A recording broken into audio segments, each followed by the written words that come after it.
안녕하세요. 오늘의 치아 주치 치과 의사 서송희입니다.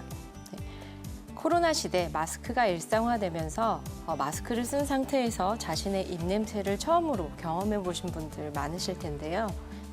바로 이 입냄새 고민으로 요즘 치과를 찾아오시는 분들이 부쩍 늘어났습니다.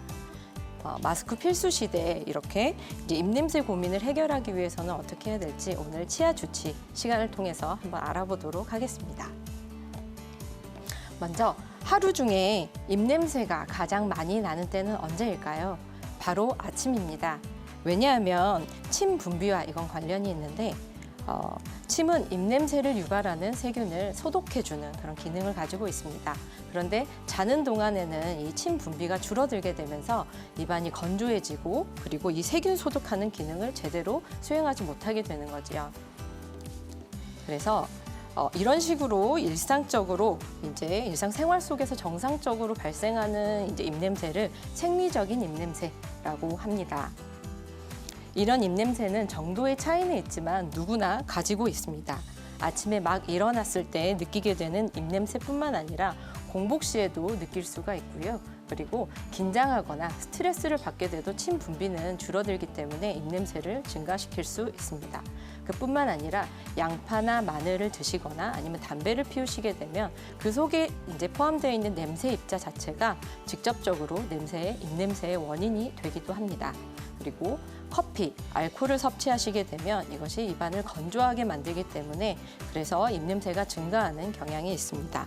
그런데 이런 생리적인 입냄새는 생활 습관을 교정하거나 칫솔질 관리만으로도 아주 쉽게 이제 줄일 수가 있기 때문에 크게 걱정하지 않으셔도 됩니다. 하지만 내 입냄새가 다른 사람에게 이제 피해를 준다고 느끼신다거나 아니면 다른 사람이 나는 못 느끼지만 다른 사람이 이것 때문에 불쾌감을 느낀다라고 한다면 이것은 병적인 입냄새로 분류를 하고요. 치료가 필요한 경우로 보고 있습니다. 그것뿐만 아니라요. 심리적으로 실제로는 입냄새가 존재하지는 않지만 과거에 안 좋은 경험이 있었다거나 입냄새로 인한 트라우마로 인해서 내가 입냄새가 나지는 않을지 심하게 걱정하시는 구취, 공포증이 있는 경우도 있습니다. 이런 경우에는 치과에 오셔서 내가 입냄새가 없다는 것을 확인받는 것만으로도 이제 자신감도 회복하시고 확인받는 것 자체가 치료의 한 부분이라고 볼 수 있겠지요. 입냄새의 원인을 이제 살펴보시게 되면 입냄새의 원인은 우리는 전통적으로 입냄새가 난다라고 한 경우에 이것은 내 위장관에 문제가 있는 것이 아닌가라고 생각하는 경우가 많습니다. 하지만 표를 보시게 되면 입냄새의 원인은 대부분 한 90%에 해당되는 경우는 바로 입안에 있습니다. 그래서 입냄새가 난다고 느껴지신다면 위내시경을 받으실 게 아니라 치과부터 와보시는 게 순서이겠지요. 그래서 치과에 왔는데 아무런 문제가 없다라고 한다면 그 다음엔 이비인후과를 가보시고 그리고 그 다음엔 내과를 가보시는 게 합리적인 순서라고 할 수 있겠습니다. 그렇다면 입안에서 냄새의 원인은 이제 주로 발생하는 부분은 바로 어디일까요? 바로 혀의 뒤쪽에 이제 껴있는 설태 부분입니다. 그래서 치아를 잘 닦으실 때 그때 혀만 잘 닦아주신다고 한다면 이제 입냄새를 많이 줄일 수 있다라고 할 수가 있고요. 그 다음으로 입냄새를 유발하는 부분은 바로 잇몸입니다. 잇몸 사이사이에 낀 치태나 치석이 이제 입냄새를 많이 유발할 수가 있습니다. 입냄새가 발생하는 과정을 보시게 되면 혀나 이제 잇몸에 쌓여 있는 음식물 찌꺼기 그리고 치태, 설태 이런 것들이 입냄새를 유발하는 세균과 만나서 입냄새를 유발하게 되는 것입니다. 그렇다면 내가 입냄새가 나는지 안 나는지를 살펴볼 수 있는 자가진단법을 이제 소개를 해드리겠습니다.